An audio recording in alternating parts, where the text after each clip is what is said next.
Alright, this is Chapter 9 of Tolliver's Secret. I'm going to read the chapter aloud as you can follow along, and then share my gist statement at the end. I also share a few thoughts along the way, and you can compare to see if yours are similar. Here we go.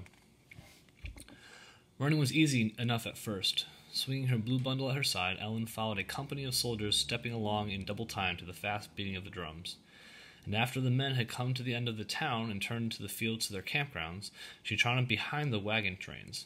She could see that the wagons were piled high with things for the soldiers' camp, chests and canvas tents and great iron pots for cooking.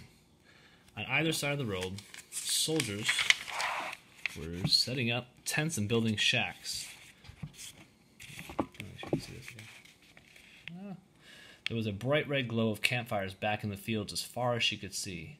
A pale blue haze of smoke drifted over the fields. It frightens me to see so many men getting ready to fight our army.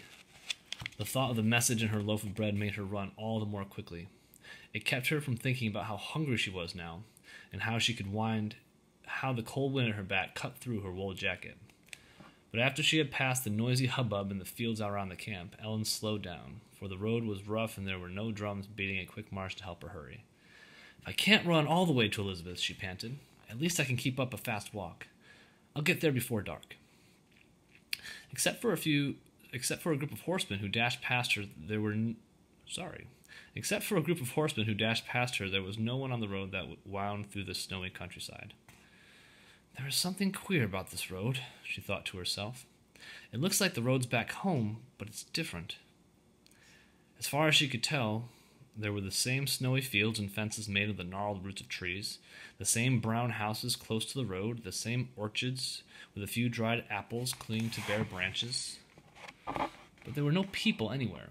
There were no cows in the barns, no sheep in the sheepfolds, nor even chickens pecking in the farmyards. It was like walking in a strange, silent dream. There must be people inside, she thought, for in spite of the tightly closed windows, she could see thin wisps of smoke drifting up from the chimneys and blowing away in the wind. What a strange place. Not like Long Island. The people there had been friendly. When she and Mother walked the 10 miles to New York in November, sometimes they had been asked inside to warm themselves by the fire. New Jersey was different. There was nothing to do now but just keep marching along by herself. She remembered a song her father used to sing when he'd come home after drilling with the village militia. Blow the trumpets to arms. That was all she could remember at first. From the east to the west, blow the trumpets to arms. Father had told her Tom Paine wrote it, and it called it the Liberty Tree.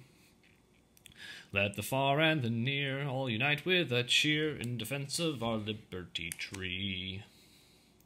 Father's eyes really sparkled when he sang that song. She liked to remember him that way. Let the far and the near, she chanted a rhythm for her marching feet. Let the far and the near all unite with a cheer in defense of our Liberty Tree. Let the far and the near all unite with a cheer. Her voice grew strong as she sang it over and over. In defense of our Liberty Tree. Keeping time to her song, Ellen rounded a bend and stopped short at what she saw. The road disappeared in a woods. She had seen the woods ahead, but she hadn't thought the road would go right through the middle of it. Since the winter branches were bare, she could look deep into the forest of brown tree trunks and evergreens. Trees beyond trees as far as she could see. They seemed to go on for miles. The lonely road curved around a huge pine tree and disappeared. Everywhere there were sure to be unknown dangers. Prowling animals, bears, thieves. She could go no further. I can't do it. I can't go on. But you must do it, Ellen. I can't. I'm only 10. A courier's waiting for your message. I can't. I won't. I just thought it was interesting that it sounds like she's having a conversation. She's talking. Part of herself is saying she can't do it, and part of her is telling that she has to. So it's showing that she's really conflicted, that she knows that what she's going to do is hard, but she's got to do it. And she talks herself into it, she'll succeed. But she can also talk herself out of it. There's naught else to be done. You must. Ellen stood and looked at the dark road curving ahead into the silent forest. Well, When there's something hard to be done, she said at last, just square your shoulders and start. Remember from last chapter, this is what Higgins told her. And she pulled her cap over her ears and raced down the road into the woods. Looking from side to side as her feet flew over the frozen ground. Behind every tree there seemed to lurk a monster. Under every bush a wild and hungry animal waiting to spring out at her. If only I can get to the end of the woods, she gasped. She could almost feel things clawing at her back, but she dared not look over her shoulder to see what they were. "Run faster, Ellen, run faster!" she cried as she felt the wind rush past her face. When at last she had to slow down, gasping for breath, she feared she would be flung to the ground and torn apart. Nothing happened. There were no monsters behind her. She could see not even one squirrel, nor one small rabbit. The woods looked quiet and serene.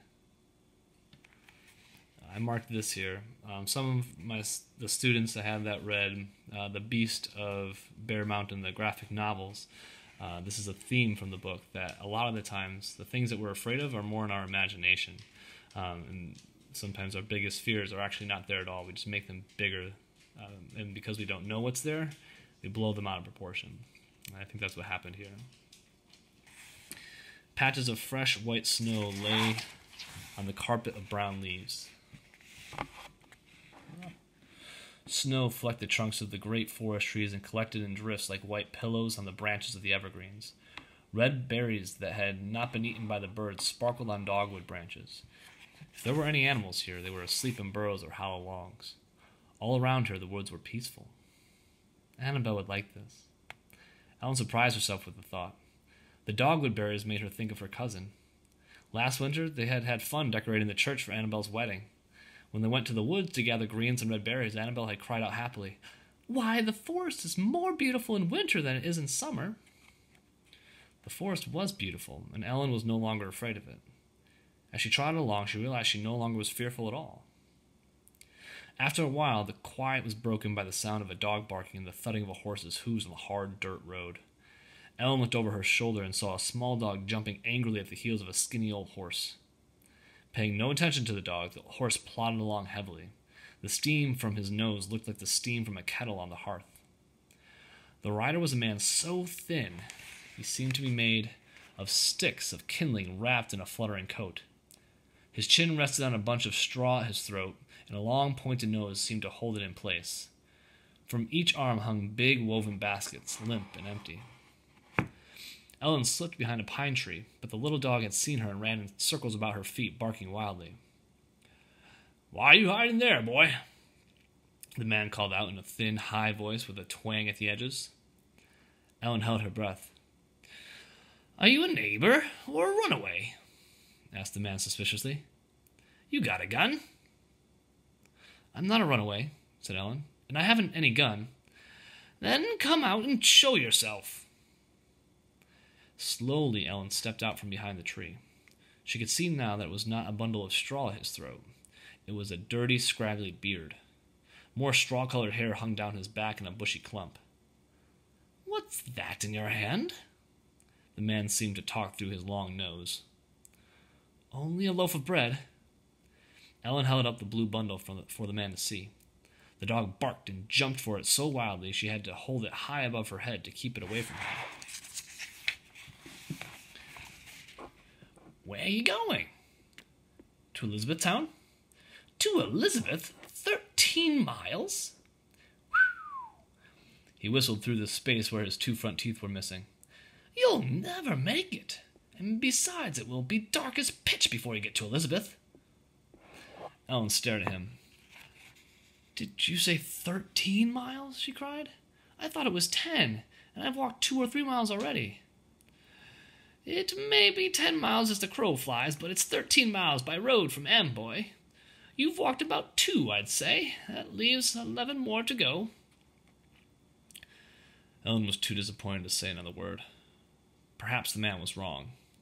"Well," he grunted as he wiped his finger across the end of his nose, "my house is only a half-mile from Elizabeth.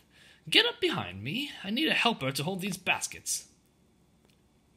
As if he had understood what his master said, the horse turned his head to look at Ellen and snorted disapprovingly through his big, loose lips.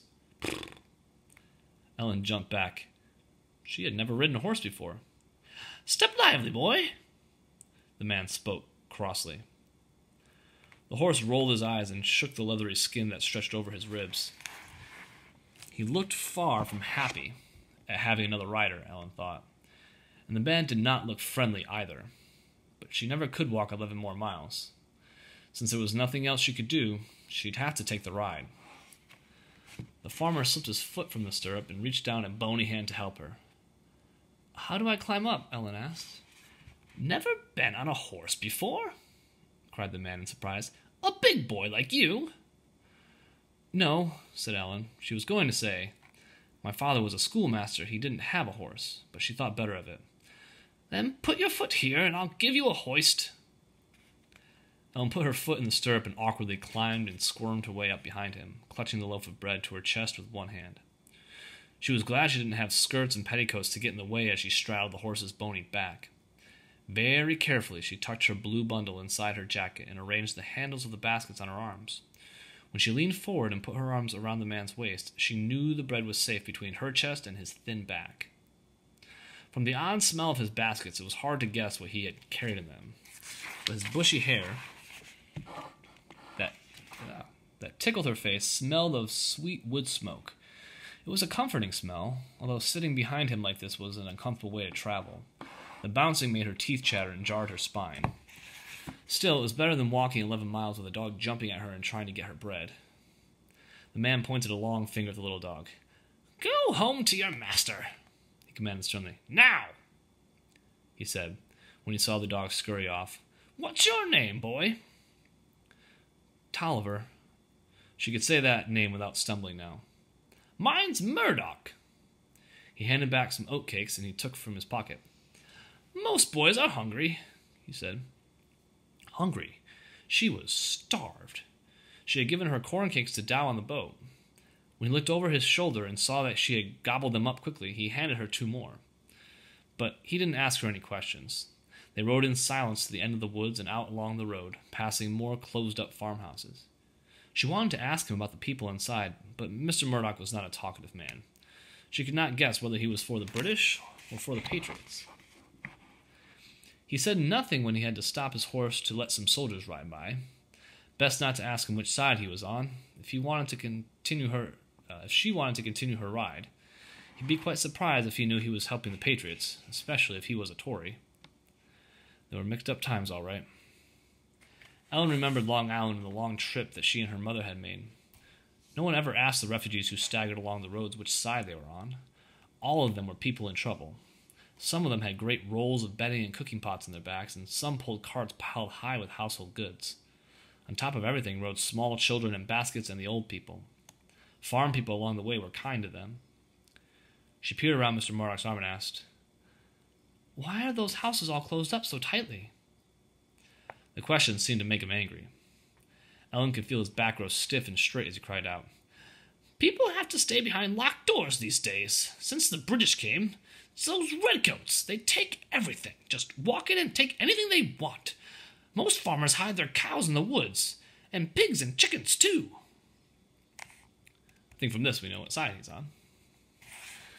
At the sound of the horse's hooves splashing through water, Ellen looked down fearfully. They were crossing a stream. It was shallow enough, but thin sheets of ice formed around the rocks at the edge.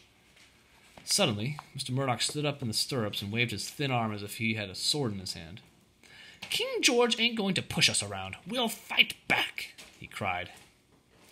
Ellen had tried to keep hold of his waist as she stood up, but as she raised her arms, she could feel the blue bundle slip down from under her jacket. She lunged for it. "My bread!" she shrieked. "Stop the horse!" "Your what?" cried Mr. Murdoch as he threw a startled look over his shoulder. He yanked back on the reins. The horse was startled, too. He slipped and slid on the icy rock, sank down on his haunches, and darted up again. "My bread!" Ellen screamed. "My loaf of bread is gone!" Mr. Murdoch reined in the horse by the side of the stream. "Did you drop my baskets?" he yelled. Quickly, Ellen clutched the saddle with both hands, swung her leg over the horse's rump, and slid down his side. She didn't stop to wonder about the slippery rocks or how deep the water might be. She waded into the stream up to her knees until she could scoop up her bundle.